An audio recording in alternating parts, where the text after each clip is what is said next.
Ya, chicos, ¿pueden ver mi pantalla? Y se ve. Ya, perfecto. Ya, chicos, entonces, la asesoría del día de hoy va a ser sobre el trastorno de conciencia, ¿ya? Específicamente sobre el traumatismo cráneoencefálico y el traumatismo vértebro-medular, ¿ya? Presten mucha atención, chicos, porque este tema es un poco larguito, sí, pero en verdad es muy importante que todos ustedes, mejor dicho, que todos nosotros sepamos cómo actuar, ¿no? Ante cualquier eventualidad que podamos encontrar un paciente con un posible traumatismo, ya sea del cráneo o de la columna vertebral. Normalmente este tipo de enfermedad lo vemos, este tipo de traumatismo, mejor dicho, lo vemos en pacientes accidentados, ¿ya? Los cuales han sufrido un accidente automovilístico, si es que se ha caído, por ejemplo, ¿no? De las escaleras, se ha golpeado la cabeza, se ha golpeado la columna. Entonces, tenemos que tener el conocimiento básico de qué cosa es cada uno, cómo poder saber si es o no es un traumatismo cráneoencefálico, si es un traumatismo vertebromedular, cómo tenemos que actuar, qué cosas hacer, qué no hacer y todo eso. Entonces, para nosotros poder entrar en contexto, debemos saber qué cosa es la conciencia. Y la conciencia va a suponer cuando el sujeto está de manera alerta, ¿no? O sea, cuando tenemos al paciente despierto, con una actitud mental intelectiva y también afectiva. ¿A qué me refiero con esto? De que este paciente va a poder generar y responder diferentes estímulos, ¿no? Ya sea interno o externo, si nosotros le hablamos, nos va a responder de una manera coherente, si por ejemplo tratamos de verificar alguno de sus reflejos, lo va a hacer de manera adecuada, ¿ya? ¿Y qué cosa es el nivel de conciencia? Es el estado de la conciencia de la persona, la cual nosotros lo vamos a valorar por varias cosas. En primer lugar, que esté alerta. ¿A qué me refiero con que esté alerta? Con que el paciente sepa qué cosa está pasando a su alrededor, que esté despierto, alerta, orientado en tiempo, espacio y persona. ¿A qué me refiero con eso? Que sepa dónde estamos, que sepa qué día es, la hora y quién es esa persona, quién es o sea, si el paciente, hay muchos pacientes que nosotros le podemos preguntar, señor, ¿cómo se llama usted? Y ni siquiera saben su nombre. Ya ese paciente entonces no está orientado en persona. Tiene que saber quién es, dónde está y qué día es, ¿no? Y si puede, si sabe qué hora es, perfecto. También tiene que responder de manera coherente y que pueda obedecer órdenes, ¿ya? Hay diferentes tipos de alteración, como por ejemplo, ¿no? El delirio, la agitación, la somnolencia, la confusión, el estupor y el coma. Y eso es lo que vamos a ver el día de hoy, cada uno. Entonces, como les había comentado, ¿no? Las alteraciones agudas, ¿a qué me refiero con agudas? De que se van a desarrollar en un periodo de tiempo corto, tipo después del accidente o de la caída, no pasa más de 3, 4 días, o exagerando una semana, agudas en poco tiempo, lo cual va a afectar su estado de conciencia del paciente, ¿no? Si es que está alerta, como les había explicado, ¿no? Si presenta algún tipo de agitación, si está el paciente somnoliento, si está con sueño, que dice, tengo sueño, doctor, doctora, si está confundido en tercer lugar, en cuarto lugar, si presenta el estupor y finalmente el coma. Sí, vamos a clasificar ya las alteraciones agudas del estado de conciencia. Entonces, ¿qué cosa es la somnolencia? Es cuando nosotros podemos despertar al paciente con mucha facilidad, ¿ya? Este va a poder obedecer órdenes.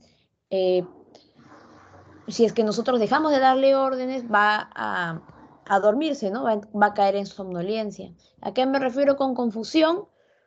Cuando va a estar desorientado, ¿ya? Cuando nosotros le demos alguna orden verbal simple, no va a entender muy bien, no va a saber qué hacer, ¿ya? Acá la conciencia va a estar un poco enturbecida, o sea, no va a estar muy claro, va a estar confundido. El estupor, esto de acá solo se va a despertar por diversos estímulos vigorosos y repetidos, ¿ya? O sea, frecuentes, que estemos ahí y ahí. Este paciente no va a responder órdenes y va a tener movimientos no sincronizados, ¿ya? O sea, sus movimientos no van a estar coordinados. Y el coma es obviamente, ¿no? Lo que creo que todos sabemos, donde el paciente no despierta, no va a responder a ningún tipo de estímulo. Y si es que nosotros tratamos de estimularlo a este paciente de manera dolorosa, este paciente va a presentar posturas anormales. Y para que también puedan entender un poco de esto, tienen que saber un poco, o sea, la base, ¿no? De la anatomía del cráneo. Así que vamos a ver este video, chicos.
Ya, hasta ahí nada más, chicos, porque no quiero que se asusten. El próximo año ya lo van a llevar, ya van a ver cada parte. Lo que yo quiero que ustedes se memoricen es esto, ¿ya?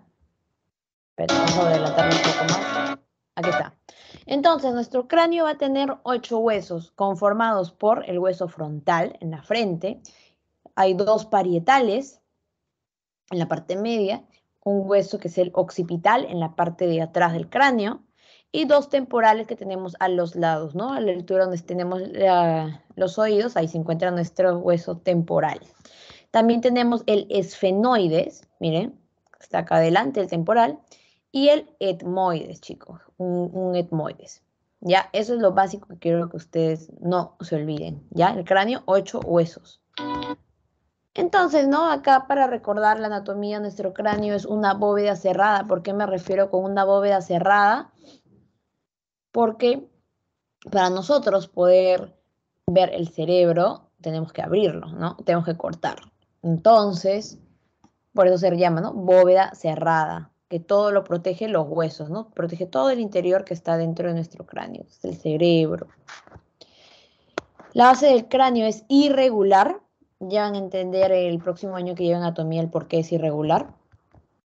Y algo que tienen que recordar es de que el hueso más delgado que tenemos en el cráneo es el temporal, ¿ya? Es uno de los huesos externos más frágiles de todo el cráneo.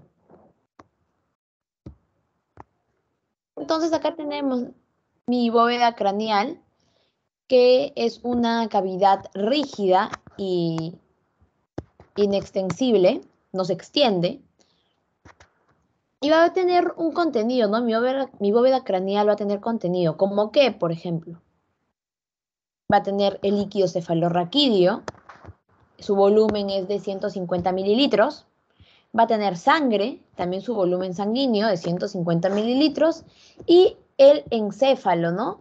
Que va a tener 80% con 1200 mililitros. Entonces, estos tres, el encéfalo, la sangre y el líquido cefalorraquídeo, el LCR, en abreviatura, va a conformar, mejor dicho, mi volumen intracraneal. intra porque está adentro del cráneo. Entonces, si le preguntan cuál es el volumen intracraneal, 1500 mililitros, pero si ya quieren que le especifiquen cada uno, el encéfalo 1200, el volumen sanguíneo 150 y el SR 150 mililitros también. Y luego también vamos a tener la presión intracraneal, así como nosotros tenemos una presión arterial, el cual va a estar en todas nuestras arterias, el cráneo también va a tener una presión, ¿ya? Para que funcione de manera correcta. Y esta presión del cráneo normalmente va de 5 a 15 milímetros de mercurio. ¿Ya, chicos? Esta es una presión la cual está medida en la cavidad del cráneo, en la cavidad craneal, y va a haber una interacción, ¿no?, entre el continente y contenido, donde va a haber una distribución intracraneal de manera uniforme. En todo el cerebro va a estar distribuido de manera proporcional. ¿Y a qué me refiero acá con, miren, lo que abajo dice, ¿no? Teoría de Monroe-Kelly. Esta teoría nos va a explicar la presión intracraneal. ¿Por qué? Porque esto lo que va a hacer es describirnos a nosotros los principios los cuales van a guiar la hemostasis, ¿ya? ¿Qué es hemostasis? El balance, ¿ya? De la presión intracraneal normal. Esta hipótesis lo que va a hacer es establecer de que si es que el cráneo está intacto, no hay heridas, no hay golpe, no hay nada, entonces la suma de los volúmenes del cerebro, el líquido cefalorraquídeo y el volumen de sangre intracraneal, o sea, mi volumen intracraneal va a ser constante. Chicos? Eso tienen que tener muy en claro. Entonces ahora también... Una pregunta. En cuanto a la parte de las alteraciones agudas de conciencia, hay una cosita que no me quedó muy clara porque ahí me vino mi pasito, donde me Ya. preguntaron cuáles eran las causas de las alteraciones agudas de conciencia, pero no he visto dónde mencionan tipo las causas en específico. Ya, ¿por qué crees de que ocurre una alteración de la conciencia? ¿Qué crees que ha pasado con este paciente? ¿Tú crees que el paciente de la nada así va a emergencia y te dice, ay, me siento mareado? ¿O qué, tú qué le preguntarías? Si No, te claro, tuviera- tal vez se ha golpeado la cabeza o ha tenido un accidente. Entonces, ¿por qué ocurre? ¿Cuál es tú? Trata de deducir un poquito tú solita. Entonces, ¿cómo tú pensarías, o sea, mejor dicho, qué le preguntarías al paciente si es que te dice, tengo sueño, lo ves perdido, ¿no? Confundido? ¿Qué es lo primero que tú le preguntarías?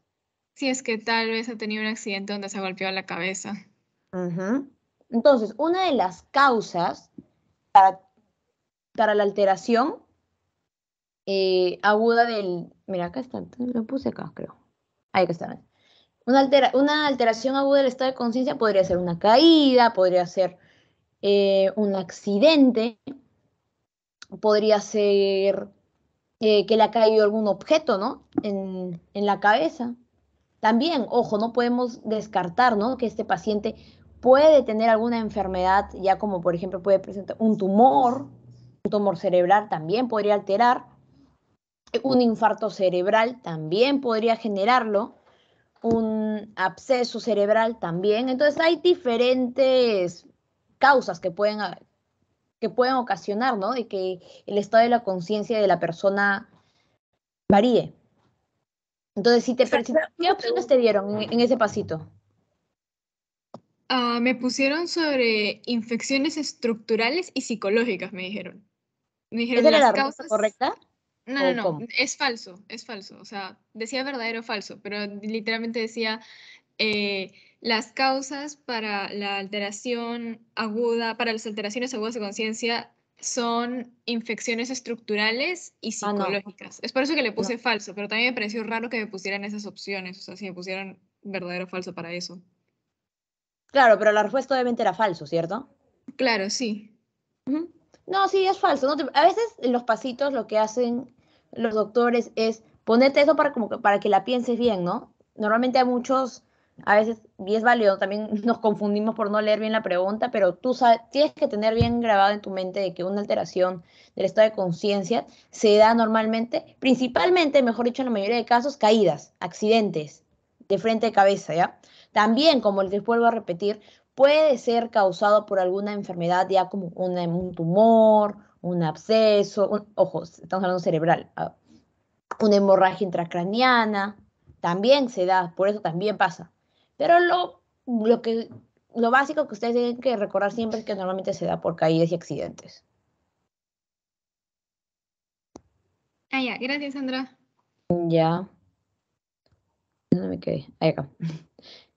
Ya, entonces, chicos, continuamos con las definiciones. Ahora tienen que saber qué cosa es una injuria craneal, ¿ya? Y una injuria craneal normalmente es causada cuando hay un golpe externo, ¿ya? Una fuerza externa la cual va a impactar, o sea, va a acelerar y luego desacelerar, comprometiendo de esta manera el cráneo y el contenido, ¿no? Y su contenido, lo cual va a producir al paciente diferentes manifestaciones, como el paciente puede perder la conciencia, puede empezar a tener, puede empezar a estar somnoliento, puede tener amnesia. ¿Alguien sabe qué es la amnesia? ¿O tienen una idea de qué cosa es amnesia? El olvidar ciertas Ajá. cosas. Claro, exacto. Amnesia, ¿no? Hay muchos pacientes de que reciben un traumatismo en el cráneo y luego le preguntan, señor, ¿qué le pasó? Dice, no sé, no me acuerdo. Ni siquiera se acuerdan de qué ha pasado. Ya, esa es amnesia. Déficit neurológico, ¿no? Que no va a responder a estímulos. Convulsión también. El paciente puede convulsionar en una injuria craneal. Y luego también tenemos la injuria craneal severa, ¿ya? ¿Cómo nosotros vamos a saber si es severa o no? Normalmente, bueno, la injuria craneal va a estar clasificada en tres, ¿ya? La injuria craneal leve, moderada y severa, en tres se divide. La severa es donde nosotros vamos a usar nuestra escala de Glasgow y va a estar va a tener un puntaje de 8 a menos. Entonces, como les había explicado en la clase pasada, la escala de Glasgow es muy importante, eso tienen que memorizárselo desde ya. ¿Cómo lo vamos a dividir? Apertura ocular, respuesta verbal y respuesta motora. Recuerden, ¿cuál es el puntaje máximo en la escala de Glasgow? ¿Alguien se acuerda? 15. 15. Ajá. Muy bien, 15. Entonces, ¿no? Apertura ocular, si es espontánea, 4 puntos. A la voz, 3 puntos. Al dolor, 2 puntos. Ausente, 1 punto. Respuesta verbal, orientado, paciente orientado, 5 puntos. Confundido, 4. Palabras inapropiadas, 3. Sonidos incomprensibles, 2. Ausente, 1. Y respuesta motora, o sea, respuesta del cuerpo, si es que obedece órdenes, 6 puntos. Si nos localiza el dolor, si me duele acá en el brazo, me duele acá en la cabeza, 5 puntos. Si retira el dolor, 4 puntos. Si realiza una flexión anómala, 3 puntos. Si extiende, 2 puntos. Y si está ausente la respuesta motora, 1 punto. Ya es lo mismo acá en este gráfico, en la imagen que tienen acá. Entonces, como les había comentado acá, ¿no? Mira, tenemos la clasificación del trauma craneal. El leve es cuando el paciente tiene un Glasgow de 14-15 puntos, el moderado de 9 a 13 puntos y el severo de 8 o menos, ¿no? Entonces, también nosotros vamos a tener que clasificar y evaluar al traumatismo craneoencefálico. Y para eso vamos a ver este video.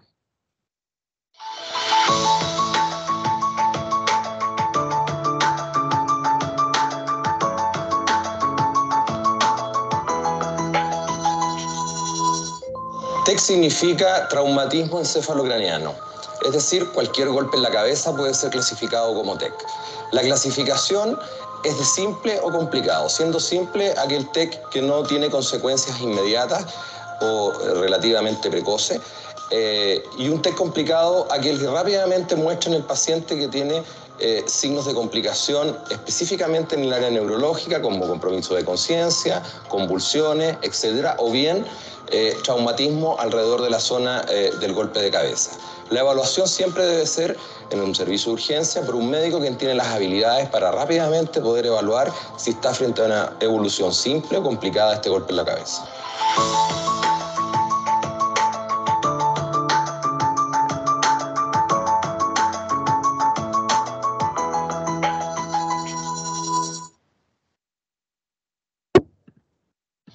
Listo. Entonces van a haber tipos y extensiones de lesión también, van a haber mecanismos de lesión como por ejemplo la cabeza estacionaria en movimiento, un traumatismo cerrado, puede ser también un traumatismo penetrante, ¿no? Traumatismo cerrado, ¿a qué me refiero? No vamos a ver una herida abierta, ¿no?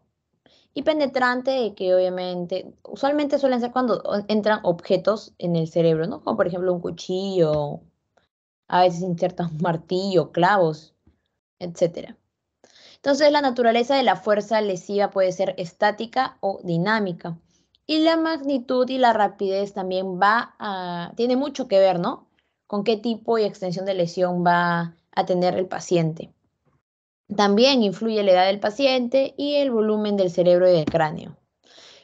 Causas. ¿Por qué pueden ser causados? Por accidentes con vehículos motorizados, la principal causa de hospitalización, como les había comentado. Caídas, principal causa de muerte en ancianos. Violencia, principal causa de muerte por el traumatismo encefalocraniano, cráneoencefálico, que es lo mismo. Deportes y recreación también, pero lo vemos con un poco menos de frecuencia, ¿no? Y otros. ¿Qué podemos rescatar de la epidemiología? Que es la muerte más frecuente en los menores, ¿no? En los niños, en la edad escolar. Tiene una incidencia de 200 en 100.000 niños en edad pediátrica. 81% tienen TEC leve, 14% TEC moderado, teniendo un 2 a 3% de mortalidad, y 5% de estos pacientes presentan TEC severo, ¿no? Que tiene la mortalidad un poco más alta, que es el 30%. ¿Cómo funciona mi traumatismo encefalocraniano? ¿Cuál es su fisiopatología? ¿Cómo es de que se genera este traumatismo? Va a haber un daño axonal difuso. Ya, eso es lo único que quiero que se acuerden. Daño axonal difuso, que normalmente se debe cuando hay un traumatismo cerrado, ¿ya? Y si le preguntan, por ejemplo, ¿no? ¿Cuál es el TEC cerrado más frecuente? Tienen que saber que es la hemorragia focal y lesiones no hemorrágicas, ¿no? ¿Por qué? Porque estas van a comprometer la sustancia gris cortical. Acá no quiero que se mareen mucho, porque esto de acá lo van a aprender en anatomía. Simplemente acuérdense de que el TEC cerrado más frecuente es una hemorragia focal y lesiones no hemorrágicas, las cuales van a comprometer, ¿no? La sustancia gris. ¿Ya? Porque en el cerebro tenemos dos sustancias, sustancia gris y sustancia blanca. Pero acá la lesión no hemorrágica compromete la sustancia gris. Y también hay daños secundarios, ¿no? Que pueden ser causados por un edema o una colección ocupante de espacio. Los tipos de lesión, tenemos también la injuria primaria. ¿Qué es la injuria primaria? Es cuando hay una disrupción directa, o sea, cuando se rompe el parénquima cerebral de manera inmediata, o sea, al toque nada más, produciendo el trauma, ¿no? Producir el trauma, perdón. Y van a haber zonas de penumbra, ¿no? Como la región isquémica, la zona de que se está produciendo la isquemia. Y, ojo, la injuria primaria es imposible de revertir. También tenemos injurias secundarias. Normalmente este se da cuando existen eventos intracerebrales, ya adentro del cerebro, o también extracerebrales, ¿no? Afuera del cerebro, como por ejemplo una hipoxia o una hipotensión. Entonces, ¿qué es una hipoxia? ¿Se acuerdan, chicos? Que lo aprendimos cuando estábamos viendo presión arterial. Hipoxia, ¿qué es? ¿Se acuerdan? Falta de oxígeno. Ajá, entonces en el cerebro también puede haber falta de oxígeno, lo cual nos puede generar una injuria secundaria o una hipotensión, ¿no? ¿Se acuerdan? A ver, hace un ratito les comenté, ¿cuál es la presión intracraniana? Normal. Se lo dije hace un ratito. 5 a 15 milímetros Ajá, de de mercurio. 5 a 15, muy bien. Entonces, una hipotensión quiere decir que está menos a 5 milímetros de mercurio, ¿cierto? Entonces, esta hipotensión también puede ocasionar una injuria secundaria. Va a haber de manera inicial un daño en las neuronas, por eso dice daño neuronal inicial, y pueden haber, mejor dicho, alteraciones anatómicas, ¿no? Por ejemplo, podemos ver el cráneo hundido, una parte, puede haber alteración de las células del cerebro o de las moléculas, las cuales van a ocasionar esta injuria. Entonces tenemos acá, ¿no? Lesiones primarias y secundarias. Las lesiones primarias pueden ser, mejor dicho, son inevitables, como por ejemplo cuando ocurre una fractura, una contusión, una laceración, una lesión axonal difusa. Pero las lesiones secundarias sí son evitables, ¿ya? Entonces quiero que alguien me explique cuál es la diferencia entre una lesión primaria y una secundaria.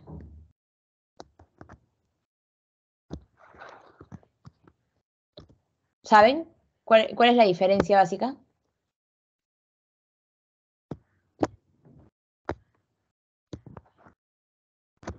¿No? Ya, yo les explico, chicos, no se preocupen. Una lesión primaria es de que tengo no, ya yo estoy, ¿no? Acá, me caigo de las escaleras, me hago una fractura, tengo una contusión, una laceración, que es como un raspado, es una laceración. Es algo que yo no puedo evitar. ¿Por qué? Mejor como médico, no puedes evitar porque el paciente ya viene así. Es una lesión primaria, ¿ya? Que ocurre a consecuencia de un accidente, un golpe, etc. Lesión secundaria es cuando ya tú lo estás atendiendo al paciente y puede ser, ojo, por negligencia, porque te demoraste, porque no atendiste al paciente como debes, ocurre una lesión secundaria, ¿ya? La cual puede ser evitable, sí son evitables. ¿Por qué? Porque si nosotros, por ejemplo, no metemos al paciente rápido a sala, si es que necesita obviamente operación, podemos evitarle un hematoma, podemos evitarle un edema cerebral, una hipertensión intracraneal, si nosotros actuamos de manera eficaz, porque ojo, cualquier traumatismo de cráneo tenemos que actuar de manera eficaz, de manera rápida, se llama al neurólogo o al neurocirujano, y al toque nada más ellos tienen que evaluar al paciente. Entonces por eso se dice, ¿no? Lesión secundaria cuando ya está en nuestras manos, cuando ya el paciente ya ha sido diagnosticado, tiene una fractura, tiene una contusión, una laceración, etc. ¿Ya? Eso no se olviden, chicos. Una lesión secundaria sí la podemos evitar nosotros. Entonces, acá también algo que quiero que recuerden es de que, ¿se acuerdan de que la meta terapéutica, por ejemplo, en hipertensión o en cualquier otra enfermedad, ojo, meta terapéutica me refiero a oxigenación de que es a partir de 94 a 100? Hay dos enfermedades, o sea, el infarto infarto agudo de miocardio y el traumatismo encefalocraneal, acá va a variar, ¿ya? Porque la meta terapéutica es de 96 al 100% en los primeros días de enfermedad, obviamente. Ya no es que con 94, ya está mi meta terapéutica, y que llegue a 94 ya es suficiente, no. En estos dos casos tiene que llegar a 96. Así que eso puede que se lo pregunten en su examen o en su pasito, si es que no se lo han preguntado. Así que eso sería, no se lo olviden, chicos. Entonces, Sandra, dime. yo tengo una pregunta, pero también hay alguien que tiene la mano levantada ahorita. A ver, sorry, no he visto cómo estoy. ¿Quién levantó la mano? A ver, espérense, estoy viendo. Ah, ya, Abril. Señorita, buenos días. Una consulta respecto a lo que es la injuria cerebral. Había una pregunta en el pasito también que no me quedó bien clara, que decía que casi el 70% de muertes de pacientes atendidos en los hospitales por trauma involucran injuria cerebral. ¿Más de qué cosa? ¿Más del 30%? Casi el 70% de muerte de pacientes admitidos en los hospitales por trauma involucran injuria cerebral. Normalmente, un trauma. Sí, injuria se refiere cuando hay un problema cerebral, ¿ya? No, por así decirlo, ¿no? Cuando puede haber muerte o no. Pero sí, 70% específicamente el porcentaje, no sé. ¿Su doctor les dijo algo? Ahí sí les mentiría, no sé cuánto es el porcentaje.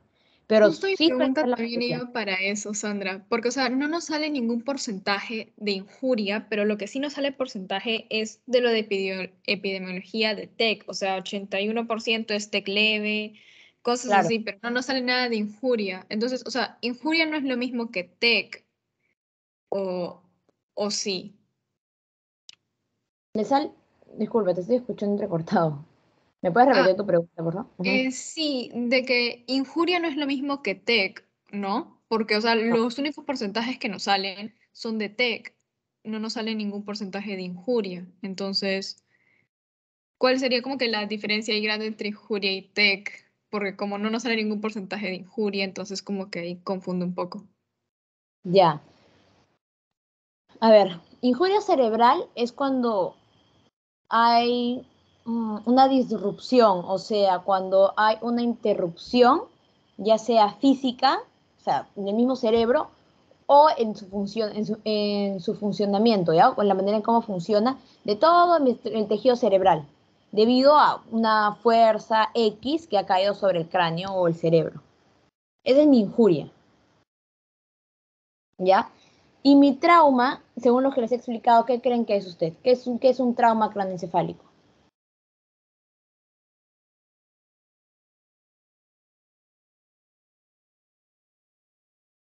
¿El trauma es cuando hay lesión cerebral o...? Cuando hay una alteración de la función de mi cerebro, ¿ya? Hay una función, o mejor dicho, una alteración en la función cerebral, la cual puede ser causado también, ¿no? Por una fuerza externa a causa de un impacto directo sobre el cráneo. Entonces, si te estoy diciendo de que mi trauma craneoencefálico es una alteración del cerebro, mientras que una injuria cerebral es en general, ¿no? En general, es como que el título principal, injuria cerebral, problemas cerebrales.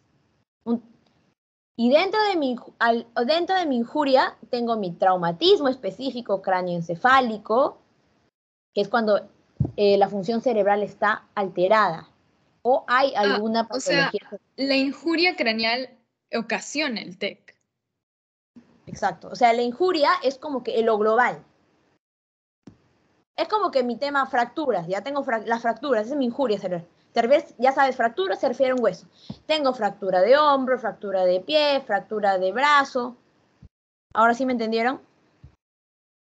Ah, sí, sí, sí, sí, sí. A eso se refiere. Y una otra pregunta, disculpe, entonces lo que causaría más lo que son las muertes sería la injuria craneal severa, más que la injuria craneal. La injuria craneal severa tendría mayor tasa de mortalidad. Según la epidemiología que ustedes les han dicho, es la que tú me has dicho tiene más mortalidad, ¿no? Es la severa, obviamente. Si se refiere a mortalidad, pero si es en frecuencia, la leve es la más frecuente. Ok, muchas gracias, señorita.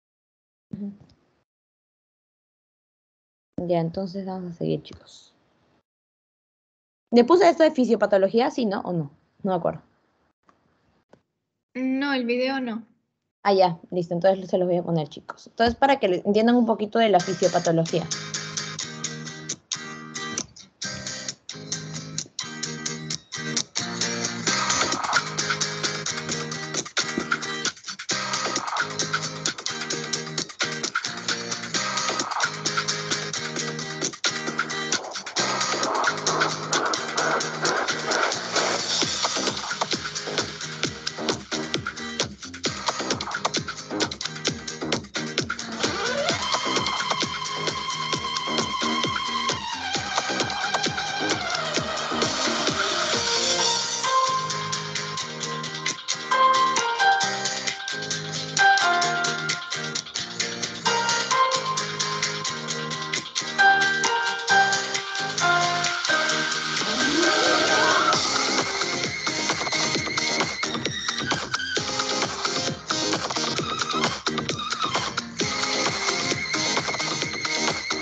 Listo, chicos.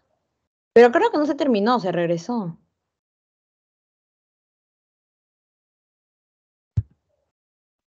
Ya.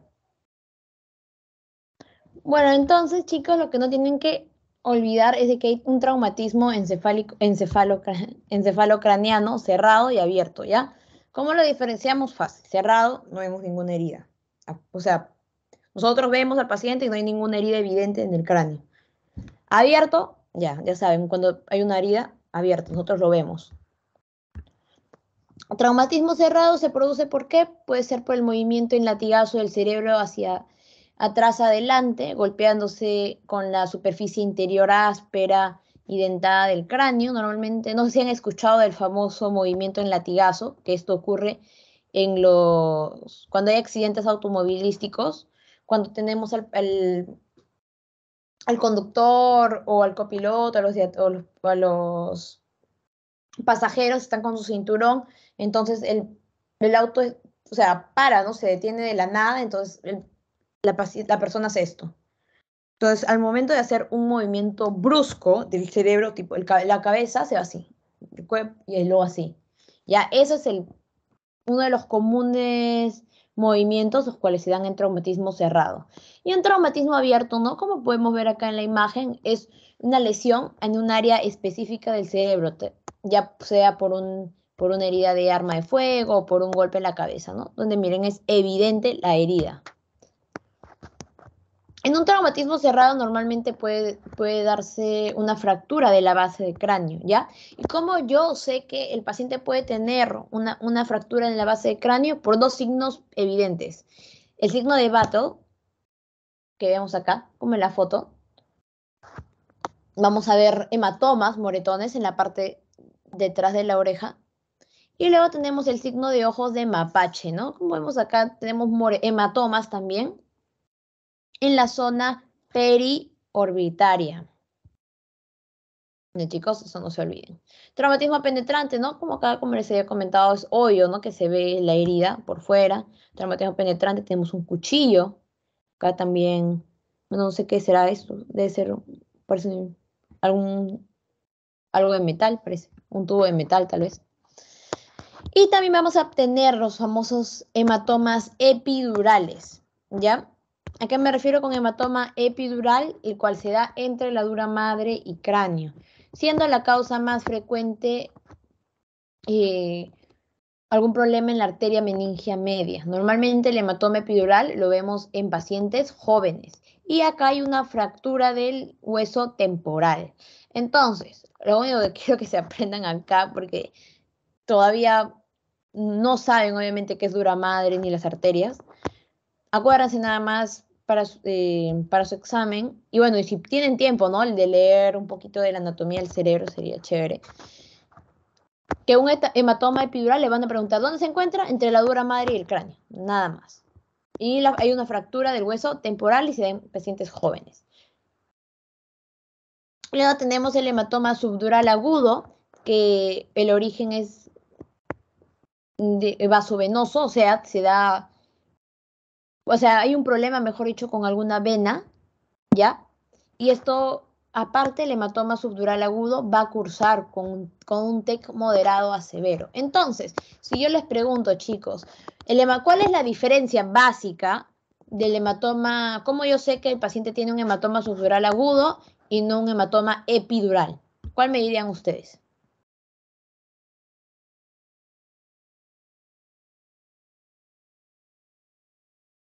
¿Tienen alguna idea? Miren, es con lo que dice en la diapo, ¿ah? Con lo que dice en la diapo la sacan al toque. ¿Cuál es la causa más frecuente del hematoma epidural?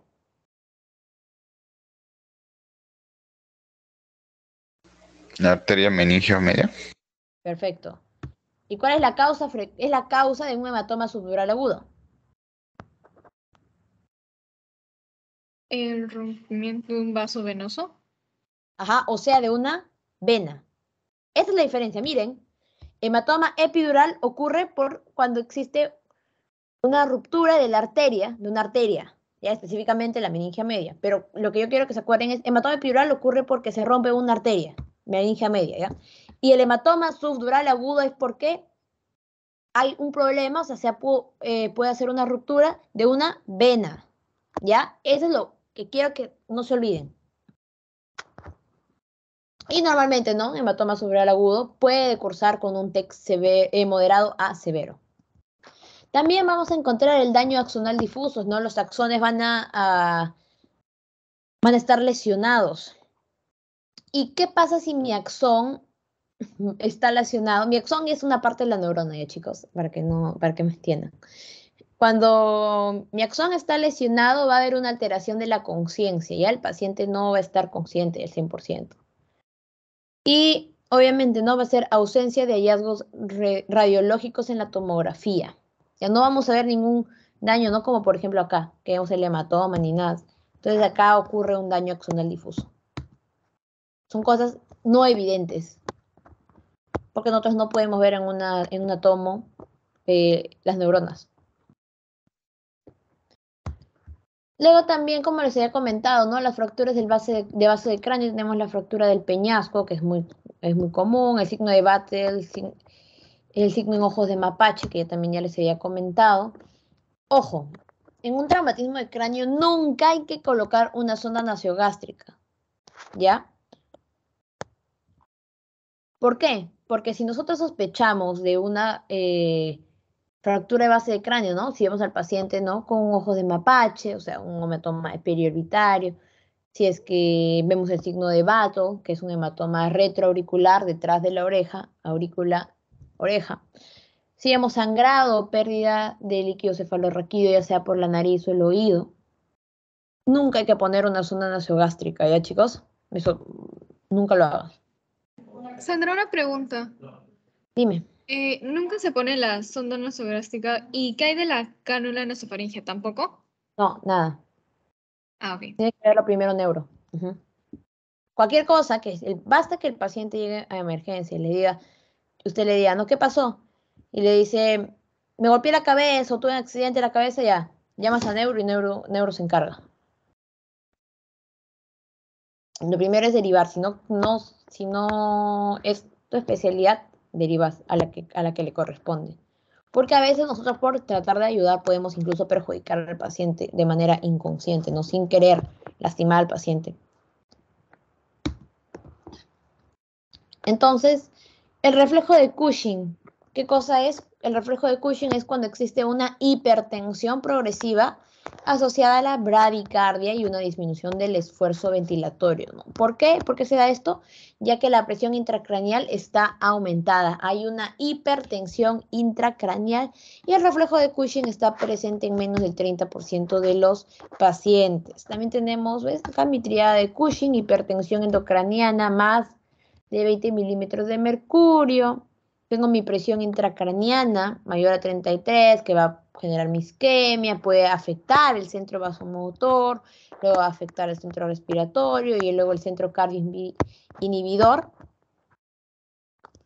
Entonces, chicos, acuérdense, ¿no? También presenta hipertensión, alteración del patrón o alteración del esfuerzo ventilatorio cuando el paciente respira, ya que puede haber una bradipnea, ya puede haber o sea, las respiraciones van a ser menos del valor de la cantidad normal. Va a haber una bradicardia también, ¿no? El corazón va a latir menos de lo que tiene que latir.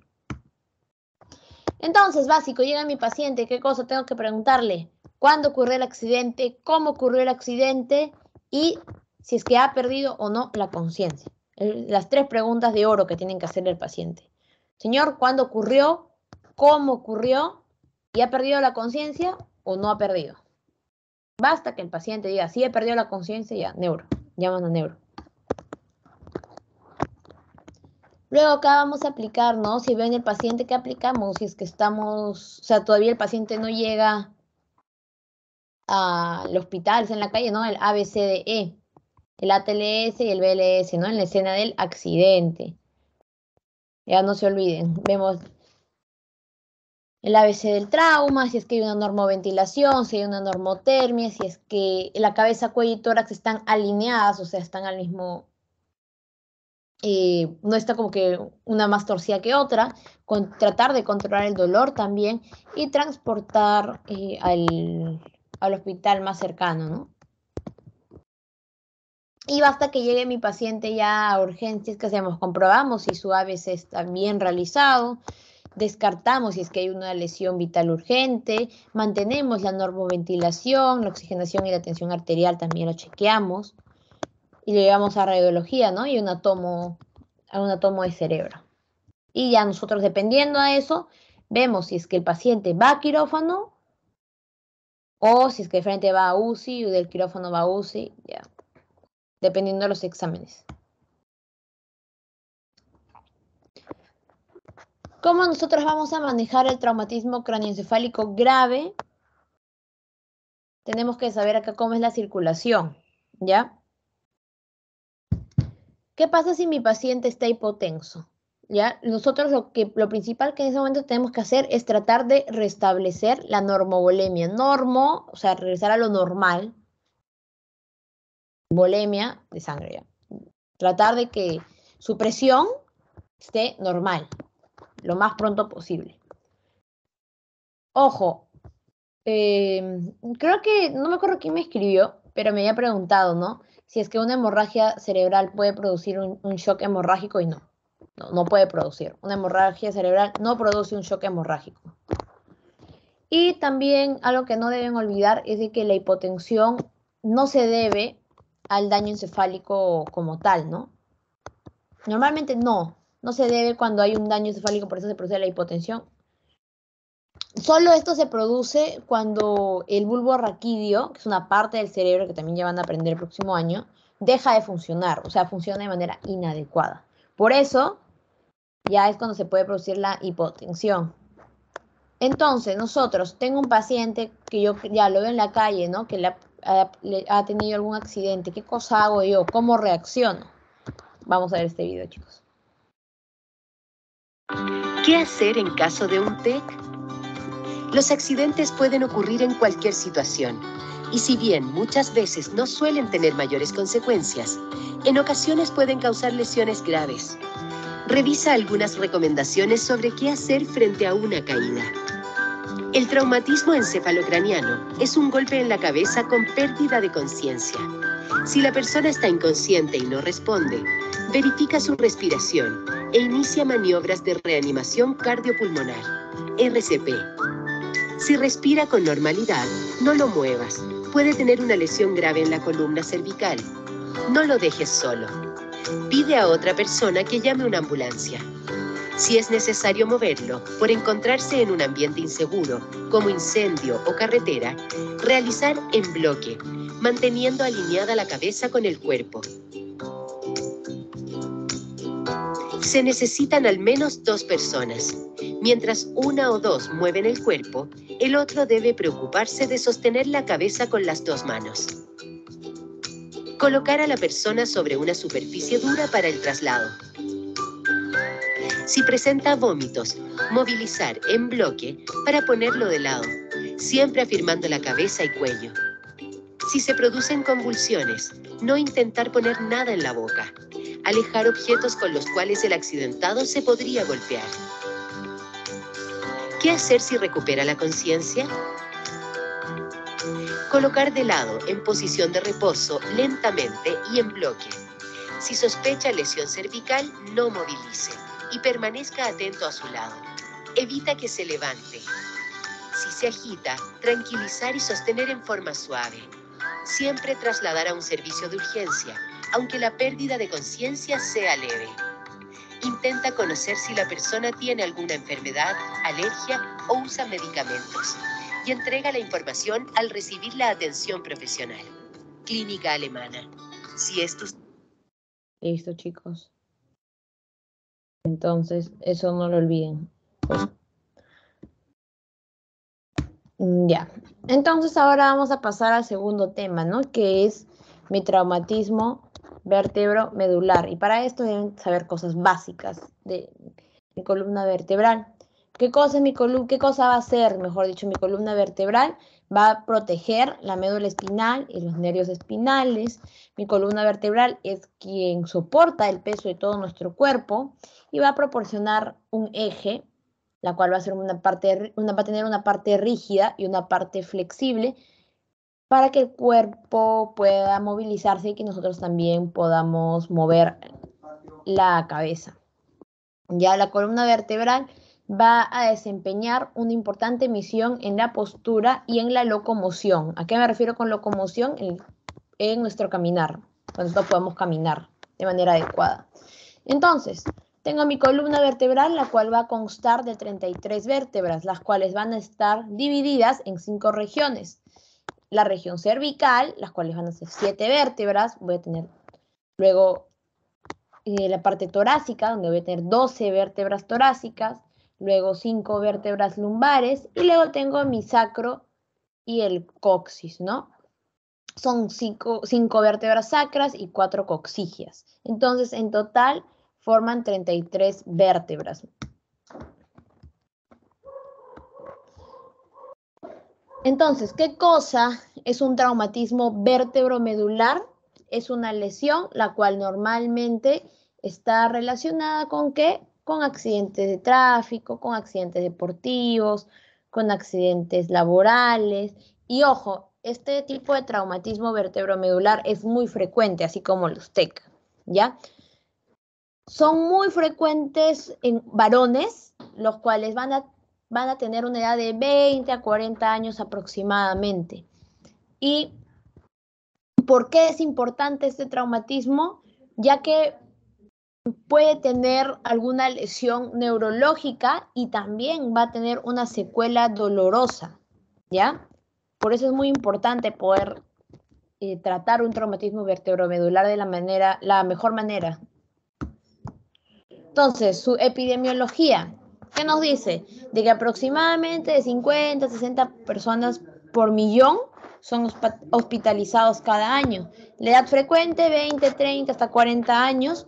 Causas, accidentes automovilísticos, caídas, deportes. Y 60% de estas lesiones van a comprometer la región cervical, ¿no? Acá tenemos mis 7 vértebras cervicales en la parte más proximal a la cabeza. Entonces, van a haber lesiones primarias, ¿no? De la médula espinal, las cuales pueden ser por rupturas mecánicas, por comprensión, es comprensión que los comprime, por contusión, por golpe, por rotación, se gira, o sea, cambia de lugar, abulsión, que se va uno sobre otro, de los elementos neurales, ¿no? Estas lesiones usualmente ocurren con fracturas y o dislocación de las vértebras y las lesiones penetrantes debido a proyectiles, ya sea un arma de fuego, arma blanca, es más frecuente, y el más frecuente, mejor dicho, es el desplazamiento de los huesos fracturados, las cuales van a causar lesiones primarias, ¿no? En la médula espinal. Entonces vamos a tener la hiperextensión. ¿Qué es hiperextensión? ¿No? El paciente me dice, estaba manejando. Es cuando existe un movimiento posterior de manera excesiva de la cabeza o cuello, ¿no? Como vemos acá en la imagen. Luego tengo la hiperflexión, que es cuando ocurre un movimiento anterior excesivo de la cabeza sobre el tórax, ¿no? Cuando se cae de las escaleras, normalmente suele ser así. Por compresión. ¿Por qué? Cuando el peso de la cabeza o el peso de la pelvis son trasladados hacia el cuello o la pelvis, ¿no? Se caen de cabeza. Y luego tengo la rotación, que es cuando hay un giro excesivo, ya sea del torso o de la cabeza y del cuello, moviéndose de un lado contra el otro. Y flexión lateral, es cuando ocurre una fuerza directa de manera lateral sobre la columna vertebral. Estiramiento también tengo, ¿no? Cuando el paciente se trata de ahorcar, es cuando hay un estiramiento excesivo de la columna y médula espinal. Y también tenemos lesiones secundarias de la médula espinal, como cuáles, por ejemplo, ¿no? Estos normalmente son causados cuando la arteria se rompe, cuando hay una trombosis, cuando hay una hipoperfusión, ya que hay un estado de shock. Algo también que no deben olvidar es de que puede haber una lesión medular sin que haya un daño a la columna, ¿ya? Por lo general, las lesiones secundarias de la médula espinal son traumatismos cerrados, ¿ya, chicos? Y afectan mayormente las vértebras cervicales y lumbares. Las fracturas también de la columna dorsal son muy raras.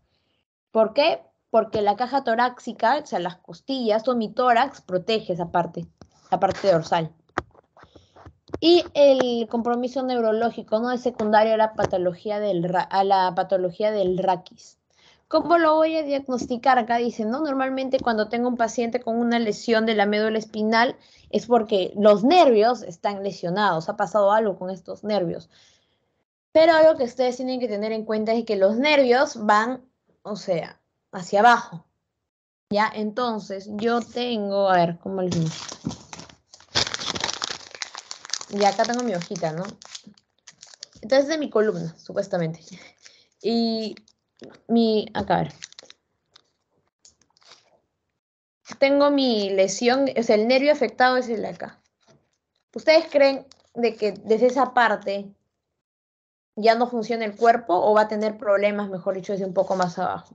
Como el inicio de un nervio de la columna vertebral va en forma descendente, entonces va hacia abajo. Entonces, por ejemplo, ¿no? Si yo tengo hay una afectación de, por ejemplo, ¿no? En L3. O sea, el paciente va a referir que ya no siente las piernas. ¿Por qué? Siempre el nervio afectado va a estar mucho más o sea, va a estar más arriba de la lesión que este paciente comenta que no va a poder, que no va a sentir, mejor dicho, que va a tener problemas. ¿Ya? Bueno, acá no, como dice, la región lumbar baja los traumatismos. A ver, chicos, un ratito, por favor.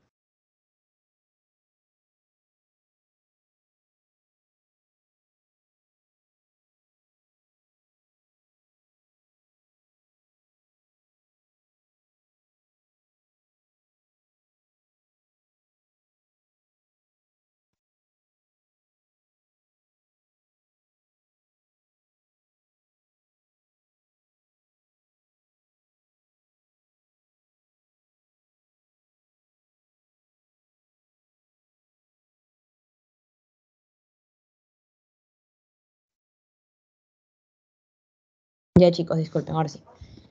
Estaba sonando el teléfono, así que yo lo escolé. Ya, bueno. En la región, ¿qué pasa aquí? Va a haber una unión, la cual se va a llamar toracolumbar, que cuando hay algún golpe, algún traumatismo, esta unión toracolumbar va a ser lo que va a generar la fractura. Ya eso no quiero que se olviden. También hay fracturas en esta región, en la toracolumbar, que incluso se da cuando estos pacientes refieren de que se han caído tipo sentados o se han caído, o sea, ni siquiera se han caído, ¿no? El golpe ha sido tipo que de pie, ya, también ocurre fracturas en la unión toracolumbar, ¿ya? Y van a ser, por ejemplo, cuando existe alguna fractura o algún traumatismo en la región lumbar, o sea, en las vértebras lumbares, estos lo que van a generar son rupturas, va a hacer que los discos intervertebrales, porque yo tengo mi vértebra y debajo de mi vértebra, para que siga la siguiente vértebra, van a haber discos intervertebrales que son como una esponjita, ¿ya? Por así decirlo, es como que una esponjita, porque no puede chocar nuestra columna hueso contra hueso. Entonces, cuando hay algún golpe, un traumatismo en la región lumbar, va a hacer que estos discos intervertebrales se rompan, ¿ya? Y bueno, no cuando hay algún traumatismo cervical, normalmente puede haber una muerte súbita, el paciente puede morir, puede tener una parálisis frénica, también le puede ocurrir al paciente, o una cuadriparesia, ¿ya? Las fracturas, como les había comentado, de la columna dorsal son raras. ¿Por qué? Porque hay una protección de toda la caja torácica. Pero, ojo, si es que ocurren, son muy graves. ¿Por qué? Ya que van a incluir traumatismos del tronco y normalmente el daño es irreversible a la médula, ¿ya? Van a haber mecanismos del traumatismo vertebromedular con fracturas. Ya, FX son fracturas, ya chicos, para que ya se vayan acostumbrando. Normalmente estas lesiones van a ocurrir porque cuando hay una flexión, hay una hiperextensión, una rotación, compresión por impacto axial o combinaciones de dos o más de estos mecanismos. Entonces, ante todo, politraumatismo, nosotros lo que siempre vamos a sospechar, o mejor dicho, siempre hay que pensar de que puede haber un compromiso raquimedular. Entonces nosotros vamos a tener que prevenir esto. ¿Y cómo lo prevenimos? Utilizando collarines cervicales, utilizando tablas, etc. Si es que el paciente refiere de que tiene un dolor específico en la columna vertebral y que si nos dice que este dolor no se va y le duele demasiado, bueno, entonces podríamos sospechar de que podría tratarse de un traumatismo vertebromedular. También, si es que nosotros al momento de evaluar la columna vertebral del paciente vemos que hay una deformación anatómica, es una deformación muy evidente, podríamos también entonces tener presente que podría tratarse de un compromiso medular. Y también, por ejemplo, no si hay compromiso neurológico, por ejemplo, en ambas piernas, ambos brazos o los 4 miembros, puede haber también un síndrome de sección medular, ¿no? Puede haber un compromiso ahí que debemos nosotros evaluar para determinar qué pasó ahí. Entonces, ¿cómo vamos a actuar nosotros? Igual que un TEC, ¿no? Vamos a mantener las funciones vitales, mi ABC, no hay que producir una segunda lesión, siempre hay que inmovilizar ante traumas abiertos y sangrantes, vamos a cubrir y comprimir de manera suave, estabilizar al paciente de manera hemodinámica y recién vamos a pedir traslado a un hospital de mayor complejidad y vamos a solicitar ayuda especializada. ¿Cuáles son las complicaciones de alguna lesión medular? Puede haber un compromiso respiratorio. ¿Ya? Este compromiso respiratorio se puede dar en nivel C3, C4, C5, en las vértebras cervicales, donde sale el nervio frénico, ¿ya? El cual va a inervar al diafragma. Esto no es necesario que esto lo van a entender el próximo año, porque es un dato puro. Bueno, lo único que quiero acá que se pueden memorizar, mejor dicho, es de que puede haber un compromiso respiratorio si es que hay una lesión a nivel C3, C4, C5, ¿ya? Es lo único que quiero que se aprendan. Otras complicaciones pueden ser infecciones respiratorias, puede ser sepsis, infecciones urinarias, escaras de cúbito, puedes ver disfunciones respiratorias y urinarias, angustia y depresión, pueden haber fenómenos tromboembólicos, principalmente una trombosis venosa profunda. Aquí. Ya. ¿Cómo yo sé que es un shock neurogénico? Porque hay pérdida del tono vasomotor, hay un problema a nivel simpático del corazón. Entonces, lo que esto va a ocasionar es de que haya una vasodilatación en los miembros inferiores, ¿ya? Lo cual puede, mejor dicho, ocasionar una hipotensión o una bradicardia, lo cual ambos, o sea, mi hipotensión más mi bradicardia, va a ocasionar al paciente un shock neurogénico. Acá vamos a ver una parte nada más del shock neurogénico para que lo tenga un poquito más claro.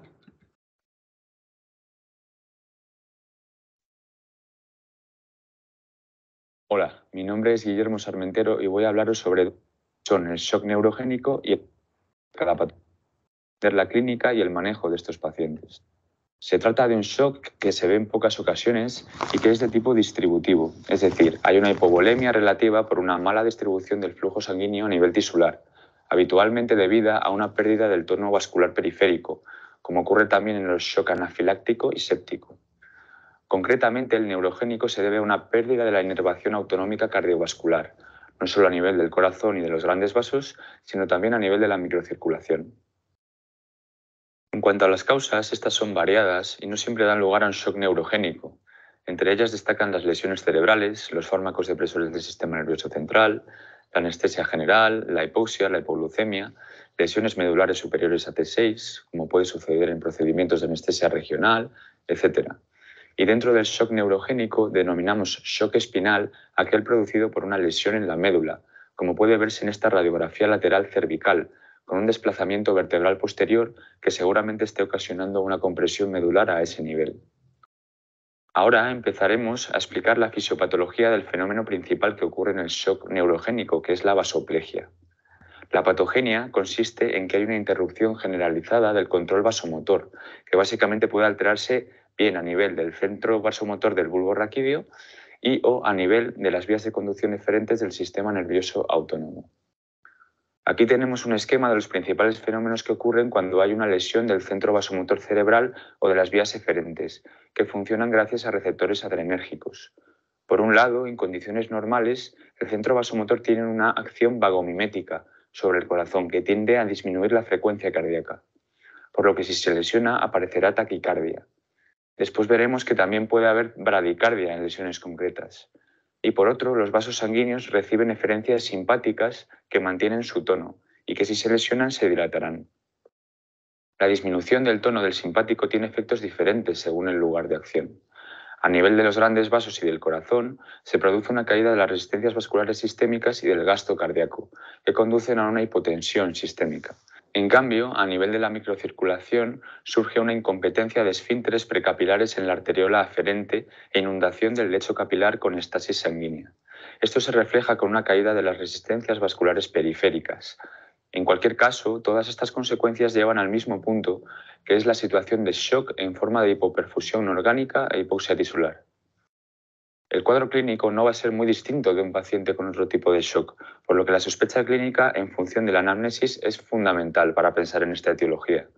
La hipotensión y la alteración de la frecuencia cardíaca es lo más destacable, teniendo en cuenta que las lesiones medulares que afectan de los segmentos T1 a T5 van a producir bradicardia, al inervar esto simpáticamente al corazón.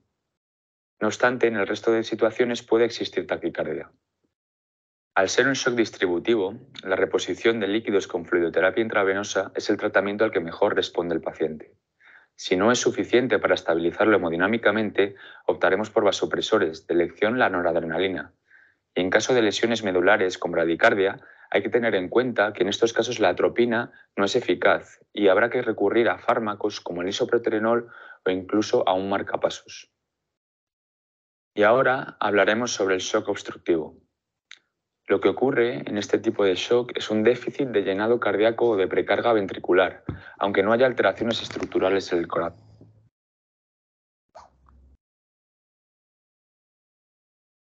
Listo, chicos.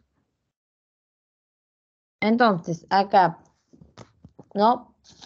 Como dijo el video, tenemos las alteraciones hemodinámicas que ocurren tras una sección medular completa.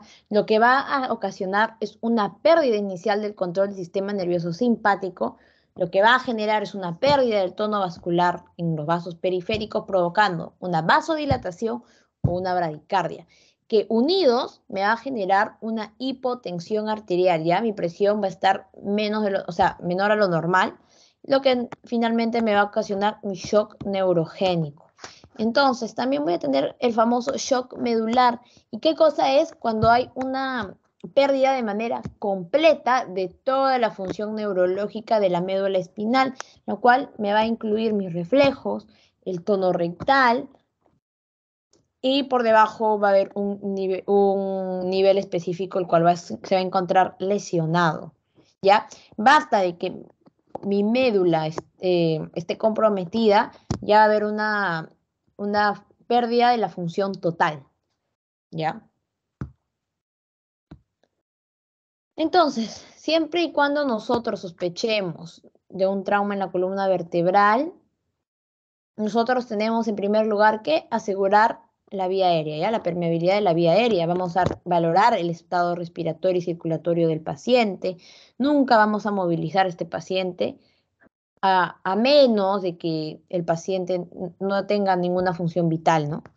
Y en caso de que lo movilicemos, vamos a hacerlo según todos los protocolos los cuales están establecidos en la fractura de columna. ¿Cuál es el pronóstico de los traumatismos vertebromedulares? Morbilidad: 30% de los pacientes con secuelas importantes van a tener alguna secuela con respecto a la función de esa parte de su cuerpo la cual ha sido afectada. De 15 al 20% va a haber un déficit completo sin ninguna recuperación neurológica. Y mortalidad, acuérdense, morbilidad es enfermedad y mortalidad es muerte, ¿ya? Mortalidad, 30% pueden morir en la etapa prehospitalaria antes de llegar al hospital, 10% en el primer año de las lesiones parciales y 50% en cuadriplégicos. Y luego también tenemos el traumatismo de sacro, ¿ya? Que también es frecuente, que acá es donde se rompe el coxis, ¿ya? Hay una pérdida de la continuidad de las vértebras, las cuales van a formar el coxis. Ojo, este traumatismo es muy raro, ya no es frecuente. ¿Dónde es frecuente? Si es que el paciente presenta una fractura transversal del cuerpo secundaria a caídas, ¿ya? Pero en general esto no es muy frecuente. Normalmente, mejor dicho, es muy frecuente ver alguna lesión penetrante cuando ocurre un traumatismo de sacro. Ya, si es que no, por ejemplo, el paciente no ha perdido conciencia, está lúcido, está orientado en tiempo, persona y espacio, solo se le dice que haga reposo en cama durante 6 semanas. Pero si el paciente sí ha perdido la conciencia, no está orientado, entonces normalmente podríamos asumir de que hay una compresión radicular. Entonces, ¿qué hacemos? Entrar a sala, entramos a cirugía para poder descomprimir las raíces afectadas. Ya este traumatismo de sacro también son secundarias a caídas. Incluso a veces son indetectables porque ni siquiera el paciente sabe, ¿no? Y que tiene un traumatismo ahí, que tiene una fractura. Son muy dolorosas, pero este dolor puede durar mucho tiempo, ¿ya? Y el tratamiento, ¿cuál va a ser? Analgésico, ¿no? Le vamos a dar analgésicos para calmar el dolor del paciente. Y eso sería todo, chicos, por hoy. ¿Tienen alguna pregunta, alguna duda?